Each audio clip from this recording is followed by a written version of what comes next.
Hello everyone and welcome back to the Warwick F1 show. It's finally race week again. We've navigated north from the Sunshine State to somewhere that's probably going to be a lot colder this weekend. I think the coldest temperature ever recorded in Canada was like minus 63 degrees or something, which happens to be George Russell's race number.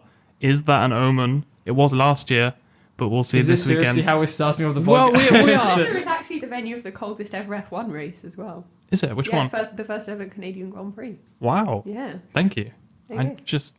Yeah. Are we going Straight to off- get those temperatures this weekend? Straight off stats. And then the follow-up question, if we do get lower temperatures than that, and then that driver wins, will they then name the circuit after him instead? Because Gilles Villeneuve won the first ever Canadian Grand Prix, and then they named the circuit after him. So if, like, Kimi Antonelli wins, will they rename it? The Kimi Antonelli circuit. I mean, he's not really Canadian enough for that, I think. But they could try, I guess. So this is your Canadian Grand Prix preview. If you haven't already guessed, I'm your host Daniel, and I'm joined by my co-hosts Callum and Lucy, and a fresh voice, Jasper, for this episode as well. Hi, Jasper. Hello. Thank you for joining us. So let's get into it. I want to talk first about something new for this weekend. New and exciting. It's the sprint format.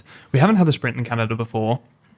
Do we think the circuit lends itself to sprint racing? Because that doesn't seem to be a consideration in Formula One's delegation of sprint weekends for this season. But could we see a good sprint? I think if we were asking this question last year, I would have said absolutely no, because it's quite a tight and narrow circuit, and maybe doesn't lend itself to the easiest overtaking opportunities ever. I mean, we did talk about before the podcast started, it has got the two very long straights, so that's obviously the main places that we think of overtaking spots. But then for these new regulations, I think that's kind of all been thrown out the window a little bit with how it's potentially easier to make overtakes and get overtakes done, because there is this extra element of strategy with the energy deployment, and that means that there could be some bigger performance gaps for cars. I think we might open up the possibility of we get overtakes on going down to the Wall of Champions and in that final chicane, but then we might see more of what we normally think we expect to see, but then in reality we don't really see that much. And that's a re-overtake into turn one off the back of what was that second DRS straight. So I think a sprint race could work, but especially under the new regulations. But yeah, we'll have to see. For sure. Jasper, we recorded a circuit tier list recently, so I've heard a lot from what these two think about the Formula One circuits. But what are your thoughts on Canada and whether you think we could have a good sprint this weekend? I think you probably have a pretty good sprint race. I'm a big fan of Canada, honestly. I feel like it's always like there's always some chaos going on, and I feel like it's a difficult circuit for the drivers, and still somewhat entertaining for us as well. So, yeah. It is. Yeah, I think it's exciting for the drivers to drive as well. It is a challenge. Lucy, your thoughts? Yeah, I think it'll be a good weekend. I don't think Canada's necessarily suited to a sprint purely because of the fact that we have 6 sprints a year, and I think there are other circuits more suited to a sprint than, say, Canada and Miami and Singapore. I was going to say, we're saying that with Singapore also having a sprint, so like, Canada, I don't think I can really complain about Canada because it's by no means the worst offender. I agree. Canada usually throws out something exciting. The drivers are usually excited to go there. The kind of the feeder series there are also always exciting. Those are always pretty good. I think we could be on for a good weekend. I don't really know how it's going to respond to the sprint format. I don't think we ever really do. I've sort of given up trying by now. Yeah. If it's not Miami, then I'm just going to go, it's probably all right. we must have slated Miami in every single episode since that calendar review episode. And we'll keep doing it. We will, to be honest, yeah. I think somehow, even when we were talking positively about it in our review, we said something along the lines of anything interesting isn't actually because of the circuit. Yeah. We refuse to believe that, but yes, anyway. Yeah, we have probably slated it enough for now, until next year. Okay, so let's talk about who is going to have a good weekend in Canada, because the situation is ever-changing this season. We saw a lot of upgrades brought in Miami. McLaren seemed to be particularly effective. Jasper, what are you thinking for this weekend? Because we've got upgrades coming from Mercedes, which is ominous, right? But also there's hope right? Because McLaren are bringing further upgrades to build on what they've already brought, which they tend to do kind of semi-often, is bring upgrades in back-to-back races and build on it. They did it in Austria and Silverstone in 2023, and they catapulted to the front of the field. Do you have hope, or are you kind of scared of what Mercedes are bringing? Maybe I'm just an optimistic McLaren fan, but I do think that... Relatable. No, Callum, you're just delusional. I do think that it's going to be McLaren versus Mercedes. I don't think Mercedes are going to be miles ahead, but I do think those two teams will be a decent chunk ahead of Ferrari and Red Bull. So no, maybe I'm delusional, but we'll see. Yeah, hopefully we can see some close competition at the front, Callum. Yeah, I was going to say, I do think it is going to be very close. I mean, if Miami's anything to go off of, obviously McLaren are definitely improving, double podium last race, and then also got further upgrades, and we know how good they are when their upgrades do come along. The only thing I would say is that I think Mercedes probably do have perhaps, at least from what I can think of, correct me if I'm wrong, but the good history at this particular track, especially for the drivers as well. Obviously, Russell won last year, and Antonelli got his first podium last year as well at Canada. So for both of those drivers, it's a very important and significant track for them, and they've had good results there in the past. So that is also something to consider as well. Definitely good for both those drivers who, in the situation that they are in the World Championship, which obviously we'll get into a bit later. But I do think it could be a close battle. From my prediction, spoiler alert, I do think Mercedes will still come out on top, but I do think that gap between McLaren and Mercedes is getting narrower and narrower, so it won't be too long until we see perhaps a race win from McLaren this season. Yeah, I think that's a really positive sign, especially this early into the season, right? We want to see them getting as close as possible. You mentioned Mercedes being historically quite strong. McLaren have the most wins here of any team, I believe. I think they're on 13, but obviously in recent times they haven't had a win. This is why I said recent because I had no idea. They haven't had a win for quite a while. Yeah, to be fair, I think like 80% of those wins are from the 90s. Yeah. And the most famous one probably being Button in Canada 2011. Yes, because he was McLaren. He was driving for McLaren back then, yeah. So yeah. Lucy, your thoughts on the Mercedes dynamic and what they've got going on, and if we could see any interference from McLaren? I think that in terms of... I think that it will be close between McLaren and Mercedes. I'm thinking maybe especially in qualifying, maybe in the sprint. McLaren did well in the sprint in Miami. Perhaps that will happen again. But I agree. I think that Mercedes, because it kind of historically recently been a kind of a circuit they perform well at, and one that kind of they've been able to optimize their car for fairly easily. I'm expecting them to do well to the extent that it maybe even looks like McLaren haven't gained that much ground on them, even if they have. Like, it may still look like Mercedes are kind of properly in front of McLaren, but I expect that to kind of be a facade because of this particular race rather than an actual pattern. But to that being said, last year Canada was a weak race in quotation marks for McLaren because they sort of weren't fighting directly at the front. This is by no means a circuit. This is not kind of like Singapore is for Red Bull. This is not like a struggle circuit for McLaren. It's just not one that they usually shine at like Miami, which I think has always been fairly strong for them. So it may not look like they're as competitive with Mercedes, but I don't believe that's because their upgrades haven't worked or because Mercedes is streaking back ahead of the field. I just think that'll be because of the circuit characteristics. Yeah, you mentioned the qualifying as well, actually. And it's just dawned on me, something we haven't mentioned is that we haven't had a non-Mercedes pole position yet this season. So if the upgrades that McLaren are bringing are very effective and they can put a driver on pole, like obviously either Norris or Piastri. I'm not going to go into Norris's typical starts for a race, but it could give them the advantage that they need to potentially win the race. So I think a lot of it will also come down to how effective these McLaren upgrades truly are. Because they were effective last race. They certainly, I think, shot them up significantly in the grid. So if they can do that again, then they could be right in there. And I mean, speaking of race starts, we've had 3 weeks. How's Kimi Antonelli learned how to press the accelerator properly? Yeah, he's managed to gain them back so far. He's good at the overtaking, but Yes. which is great for my fantasy team because I get loads of overtake points. But maybe he's just doing that for your fans, for the people choosing your fantasy. He knows he can re-overtake those people. He's now got my ×2 boost on Yeah. his performance. Yeah.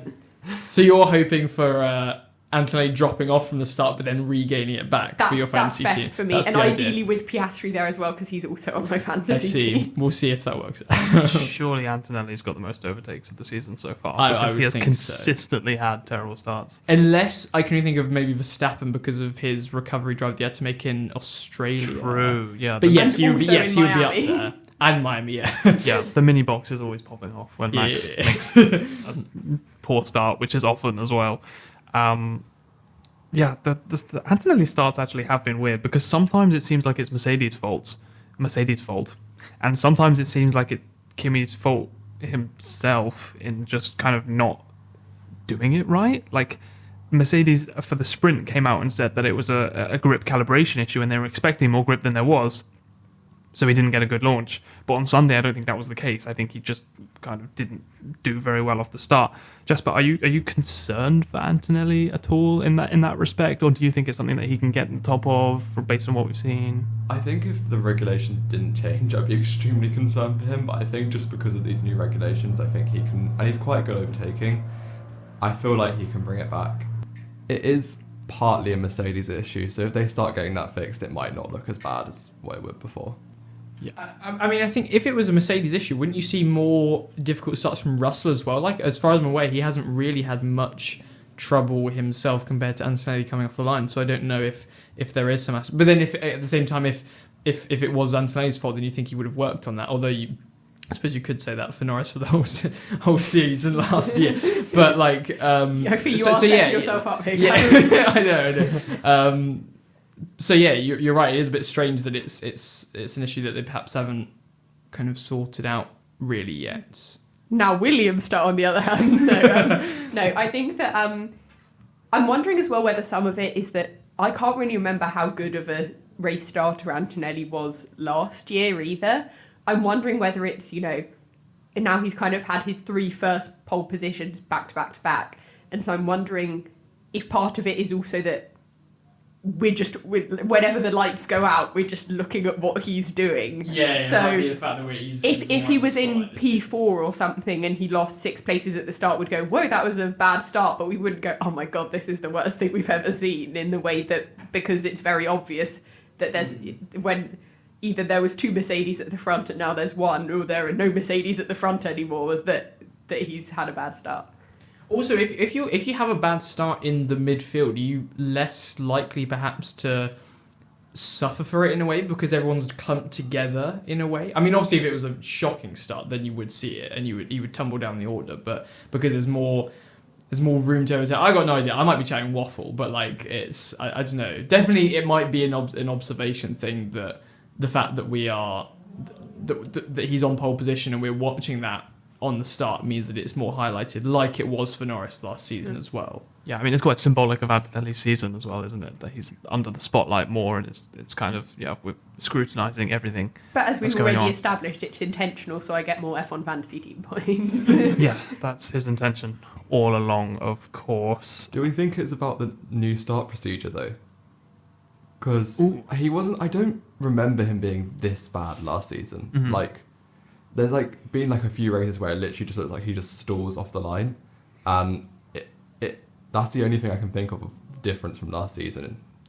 I mean, we have seen that for other drivers, right? Because it is quite essential to try and get this turbo working as much as possible. I'm not an engineer, as you can tell, but like we have seen that, especially like for example with the in Australia, for example, I can't remember what driver just couldn't get off the line. Lawson, I yeah, and so we had to have that like really reaction move to the right hand side. But yeah, so it might be a result of the new regulations, perhaps, and having to and not being able to work out how that's working. But then there are other drivers who seem to have come to grips with it so far. So who knows? It might be a bit of him as well. In conclusion, we don't know. Yeah, in conclusion, we're just all guessing. Yeah. Also, Callum, you say you're not an engineer, but as the only STEM student in the room, you are the closest. Look, I thing do we've got. physics. Okay, I don't know how a car works. Yeah, let's move on. Let's talk about the midfield now, because there was a driver in Miami who kind of shocked everyone, I want to say, by getting a surprise result, doing better than everyone had kind of expected in the weekend, and that was Franco Colapinto. And Alpine have been pleasantly surprising this season. Obviously, they've switched to Mercedes engines, which is a blessing for them compared to the awful Can you Renault engine they imagine were if running they were before. still trying to use Renault? I'm not Well, sure. we would not be talking about them as a midfield team right now, is what Yeah. would be happening. So, yeah. We'd Not be like, sure. who's gonna DNF first, Aston Martin or Alpine? I was going to say Honda might have some competition if Renault was still running the engine program, but they're not. And Alpine have shot up into the midfield. Franco Colapinto, how much did he impress you last time out, Lucy? And is this kind of his opportunity to run with it and show everyone, including Flavio, most importantly, that he is in control and he is worthy of that second Alpine seat? I think that kind of this sounds a little bit weird, but I thought as soon as Franco Colapinto got his contract renewed for this year, I was kind of like, Alpine clearly see something in him, some sort of potential. Because for most teams, I'd go, oh well, they might have just kept him because who else are they going to go with? But I don't think Alpine's ever let that stop them. So I was very pleasantly surprised. As the resident Williams fan of the podcast. Oh, yeah, I didn't know that. Yeah. Very closeted. I know. Don't tell anyone. Yeah, I'd like to be subtle about it. We can tell. Yeah. I remember when he was driving for Williams, and admittedly this was comparing him to Logan Sargent, I thought he was good. Crash prone, but good. But you know what I mean. Yeah. But I always thought he had potential, and I'm glad that he's finding his feet with the car. I'm hoping that it's not a fluke, that it's not a one-off. And perhaps as well we saw his performance and we were impressed with it because there was, even though kind of I think we talked about it last time, he had out-qualified Gasly, he probably would have finished ahead of Gasly because he was in P7, I think, overall. And I think that kind of, if there was sort of Gasly in sort of P9, P10, we probably wouldn't be talking about it so much, but he got the spotlight on him at a convenient time for him. But Where would Gasly have finished, though? I can't remember where he was when he crashed out of the race. But that was quite early on, though, so It I was don't quite know early. if we can be certain where he finished. Yeah. But I think I hope he'll keep doing well. I personally think he will, as my predictions will show. I think Alpine are having a good Colapinto good time. top 5. That's what I've put. Oh, Why really? not? Really? Yeah, why That's not? exciting. Who else am I going to put? Maybe anyone from the top 4 teams would be sensible. Little. Okay, yeah, no, sure, that's fun.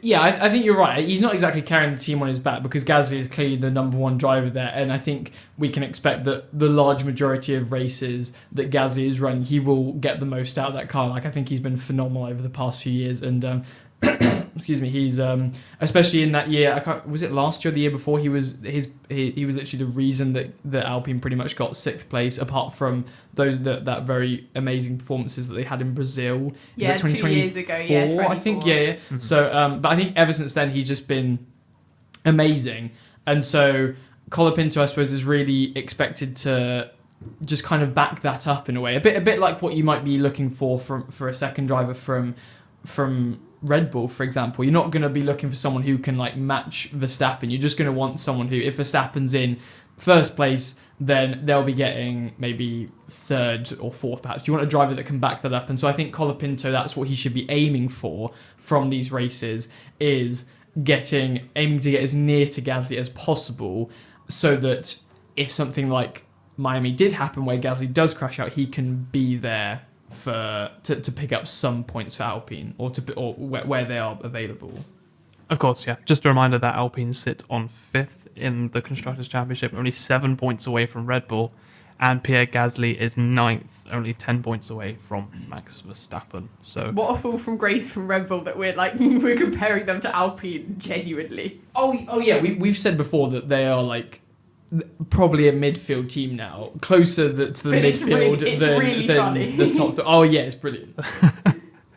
Jasper, let's talk about Red Bull and Max Verstappen, if you like. Just a bit on what you've seen from him this year, your thoughts on his driving in Miami especially. He seemed to be driving aggressively. I don't know if you agree. Did you kind of share his frustrations kind of thing for how this season is going? Hopefully he doesn't retire with a drive shaft issue this weekend like he did in the race last weekend. I do agree that he's driving more aggressively, and I think it's a mix of two things. I think he's just annoyed about the car, but then also I just think he really doesn't like the new regulations. Mm-hmm. So I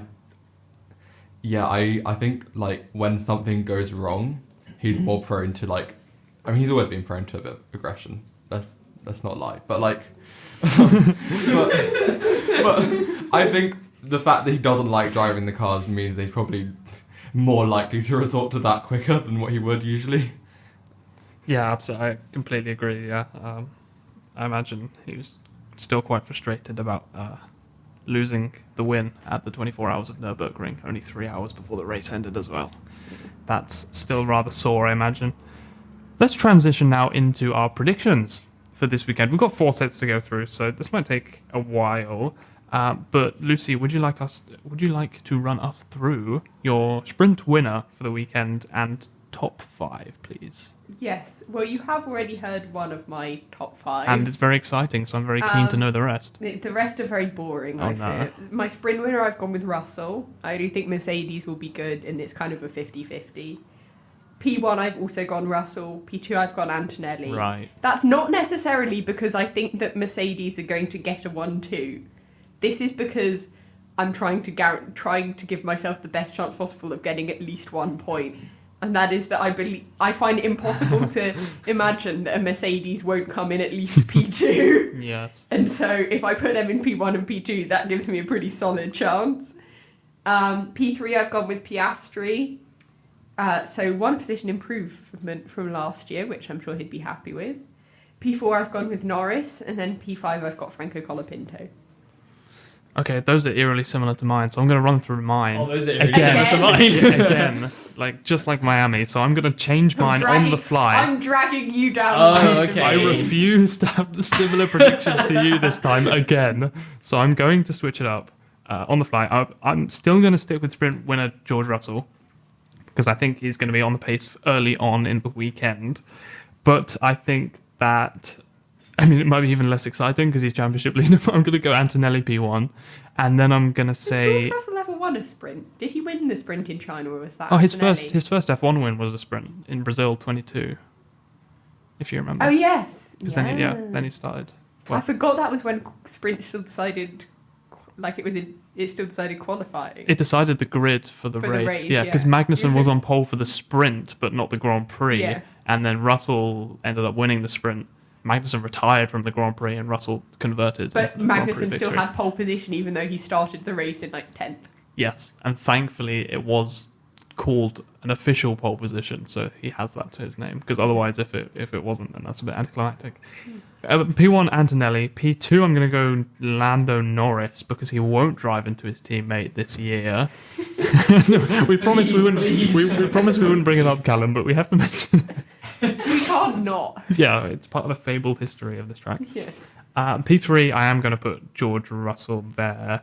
And then I'm going to stick with my P4 and P5 that I had originally, which is Piastri in P4 and Charles Leclerc in P5. So not particularly exciting. So but did changed you on the fly. originally put Russell as P1? I did. See, I think this is very interesting because I've also gone Russell P1. I say I have, like this is someone else. I'll explain in a minute. But like it's amazing to me that Antonelli has won the past few races and we still have faith in Russell. Is that not strange, or is that just, I don't know, maybe we're just thinking of experience, or maybe because we know he won here last year. Well, to be honest, last year you even when Piastri was on that winning streak, you were still like Norris is gonna win. Yeah, but that's delusion. I'm talking about serious predictions here. Serious predictions? What are those? I don't know. To be fair, we've got a Colapinto P5 Have you here, so wandered into the wrong recording studio? yeah, maybe. No, I just think it is. I was partly influenced by last year's result and just how commanding his victory actually was, and the fact that he, with a pretty not great car in 2024, was able to get pole position as well. I just think Russell's dynamite around this track, Was and it he's going to show 24 again. that was where he did the same time as Verstappen, or was that 25? That was 24. Yeah. 24. Yeah. Bang. Yeah, banging race as well. Yeah, Banging it's qualifying, banging race, banging weekend. We should rewatch Canada 24. We should. Everyone should Yeah. go do that right now. Everyone. And then come back and listen to the end of the podcast. Yeah, and comment your thoughts on the What if we just 2024. insert the race like here in the recording so people can like forget No copy, footage, forget just copyright. audio. Yeah. It's just us talking. Spotify through viewers, the I'm events. sorry. Yeah, audio description for the F1 race. That would go down really well. Alt text, but for the F1 race. Yeah. Does that mean you'd have commentary and audio descriptions? You just have two people talking over each other. Yeah, we might have to mute the commentators, but we'll see. Callum, can you walk us through your sprint in the top 5? Yeah, so for context, after my abysmal performances and predictions, I've decided to outsource my predictions to my girlfriend who also watches F1, which is brilliant for me because it means that if they are right, then I can get lots of points and I can go ahead in the standings. And if they're not right, then I do not have to claim responsibility for them. So my sprint winner is Antonelli. And then my top 5 is George Russell. I can't speak. George Russell. Again, faith in perhaps his experience and also his performance from last year. I have gone with a Mercedes 1-2, so that's Kimi Antonelli in P2. Piastri in P3, so another podium. Obviously, he got P3 as well last race in Miami. Verstappen P4, so perhaps some improvement from Red Bull. And then 5th place Lando Norris as well. So quite a gap between the two McLaren drivers, wouldn't you say? Yes, but what, assuming that Verstappen's going to be... Yeah, I'm kind of expecting Yeah. Red Bull to not quite be on the pace Maybe, of McLaren who and knows? Mercedes. But Yes. I'm expecting Red Bull to be throwing so they get ADUO. Oh, ADUO. Because that's after... It was originally due to be after Miami, but with the cancelled races, they're doing it after Canada. So after this race is when they decide who gets...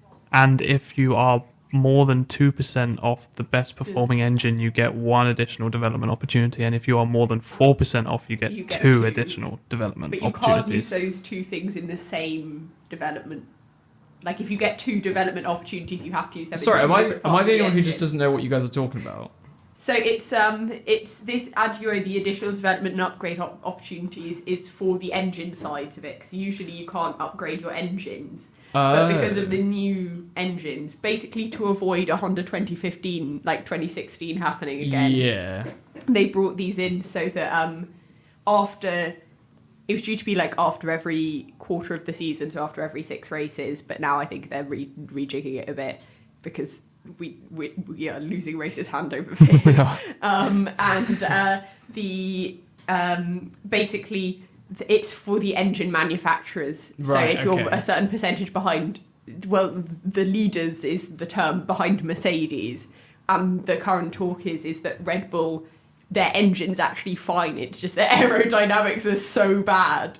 So they wouldn't actually qualify for ADUO because the problem's not with their engine. That I find that very interesting because Red Bull used to be like the king of aero, didn't they? Like because they used to have a Renault engine. I wonder what changed. Yeah. Maybe Yeah. that's true.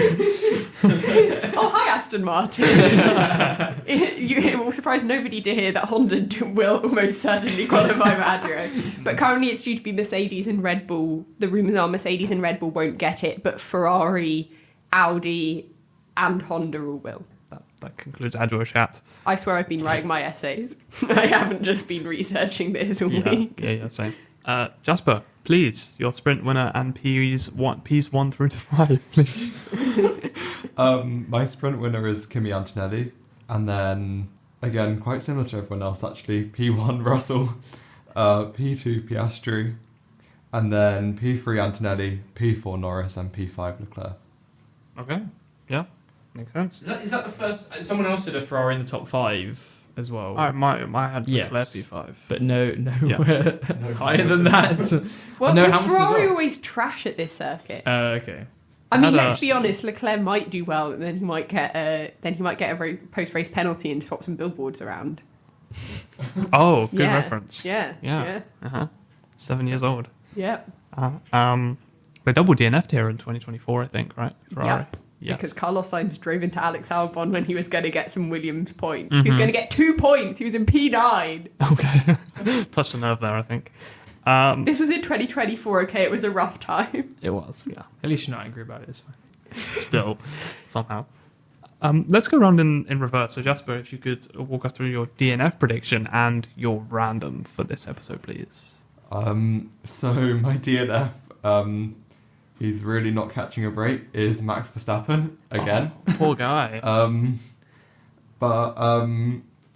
Probably a reliability issue. I don't know why. I'm just.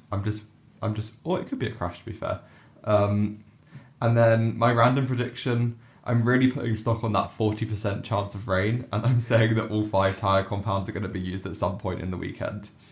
Bring it back to 2024 when Haas had that 3 laps where they looked like they were going to get a 1-2 when they were on the wet tyres. Yes, what a moment that was. Historic for Haas. I think we should give Jasper more than 3 points if that pays off. Well, yeah, I feel... all 5 tyres? Yeah, so... All 5 tyre compounds. Yeah. So hard, medium, soft, Yeah. sensors and wets. We're not running the 6-wheel Tyrrell, but with one wheel missing. I'll give you 10 points for that. I think we just say that Jasper's won the predictions. Yeah. I just feel jaded from the Miami Grand Prix when we were predicted rain. We were predicting rain. It didn't happen. Well, we were predicted all weekend, and then during the race, they were like, rain's coming, guys, rain's And coming. then compared to the sprint where we were predicted a race and didn't get racing. Yeah, we were forecast racing, didn't get it. I fear this is also my fault because when we were walking here, I told Jasper if your predictions aren't random enough, we'll make you change it. This is so cruel. No, we would never. You 100% would. We would, you're right. We have history. Don't lie. Yeah. No, that was Anwar's regime. We're over that now. Callum. So talk about the regime is like a dictatorship or something. Yeah, it was. It is pretty much. Yeah. So We've had a coup. Daniel's held a coup. Yeah, we have. my DNF is Esteban Ocon, and my wild card is. It was given to me as science top 10, but is that random enough, or is that unlikely enough? Well, not compared to all 5 tyre compounds. Yes. Well, no, but then that's like Science top 10 while using all 5. Oh my god! Okay, We'll accept that. Okay, science top 10 for my wild card prediction. Yeah, I'll accept because that. why Okay. not? Unfortunately, that's random. It is. It really is. Yeah. I mean, yeah, he finished 9th in Miami, 15th in Japan, 9th in China, and 15th in Australia. So he just liked 9 and 15 this season. So you've got like a 50% chance, I think. Yeah, but I'll take that for the we wild are card. riding Yeah. on Williams' double point, so... True. Okay. Lucy, your DNF and random prediction? Yeah. My DNF is he also can't catch a break, and his team is always terrible around here, and that's Charles Leclerc. Oh, no. Ferrari haven't actually had any mechanical DNFs this year, and I think it's time that You changed. just jinxed it. Due a mechanical DNF. And then my random prediction is we have at least 4 different race leaders. Ooh, I like that. that. Yeah, I definitely like I'm that. guessing it'll probably be the 2 Mercedes and the 2 McLarens, but it could also be, I'm thinking back to China when by the timing of the safety car and not pitting, Franco Colapinto was just in P2. I mean, what would the stops be? Would it be a 1-stop or a 2-stop? I don't Probably actually... one. Probably a 1. I think. But there could be some chaos. It's not many opportunities. If there's one pit, because I'm thinking different leaders. Are we talking like when the leader's pitted, for example, and so? Yeah, I'm just saying, when it comes up with the banner that says new race leader, we get that 4 So it's not necessarily changes of the lead, it's just 4 different people 4 lead the different race. drivers. Yeah. No, that sounds good. Yeah. That does sound good.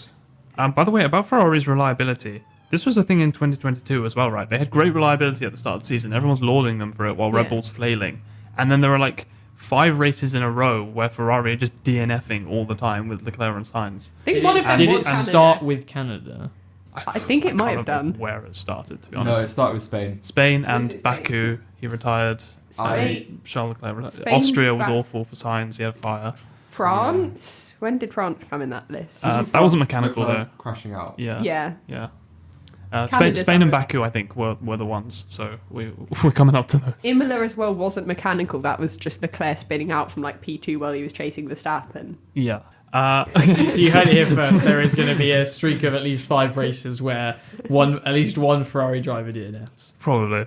And we will be capitalising on it for our predictions. Historically, we will 100% be taking advantage of it, but I'm not doing it this time. I've decided to go for Lance Stroll DNFing because I'm still... At his home race? At his home race. We haven't mentioned it, but it will be Lance Stroll's home race. Happy home race to Maybe Lance he's Stroll, going to but win it and then won't they'll be. name the circuit after him.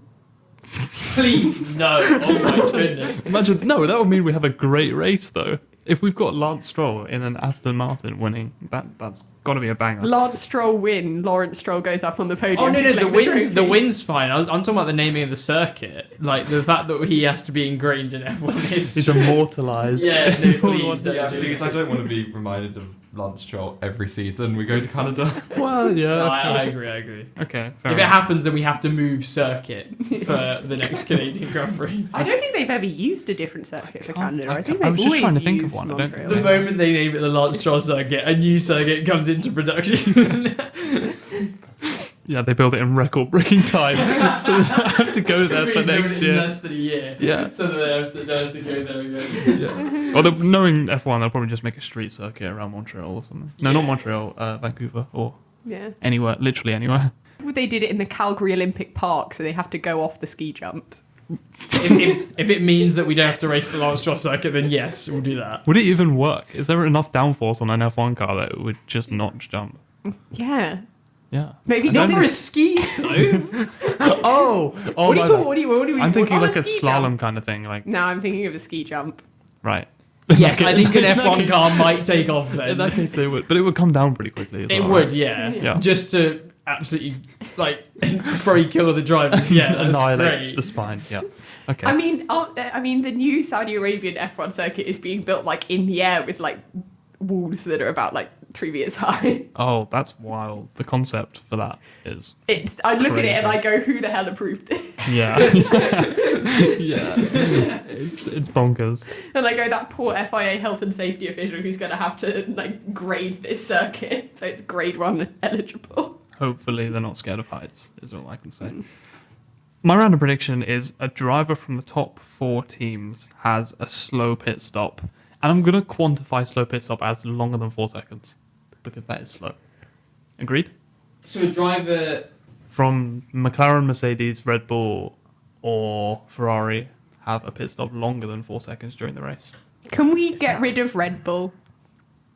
Get rid of Red Bull? No, I mean, like, because as in- they won't even be in the top 4 teams. Well, yes, and they don't count for Okay. this purposes. So yeah, we'll do the 3... So we'll do Ferrari, Mercedes Mercedes and and McLaren. Fine. I don't think that's random You've enough. still got 6 chances Yeah, at but least. I feel like Red Bull have maybe the best opportunity of giving me a slow stop. Yeah, these that's days. why we're why we're changing it, taking because it it's not away. wild enough. That's why I'm unhappy with it. It all makes No, sense. you've been outruled. Okay. It's the 3 teams Right. that is plus 4 seconds. That'd be like you saying the top 3 teams and also Cadillac, one of those cars are going to have a mechanical issue. It's not like saying and Cadillac. The fact that we're putting all 5 tyre compounds used and a plus 4 second pit stop from the top 3 teams in the same number of points is insane. Come on. It's in the same number. I can't with, remember with the last the same time. number of points as Carlos Sainz gets a point. Yeah. Shame on you and your girlfriend. Yeah, this is all your fault. Oh, thanks. It is. We need to be more like Jasper. We ought to. I mean, at that point, like, it will happen We are just once gonna in be- a year, so... It's okay, Jasper, I believe. Trust the process, guys. It will happen.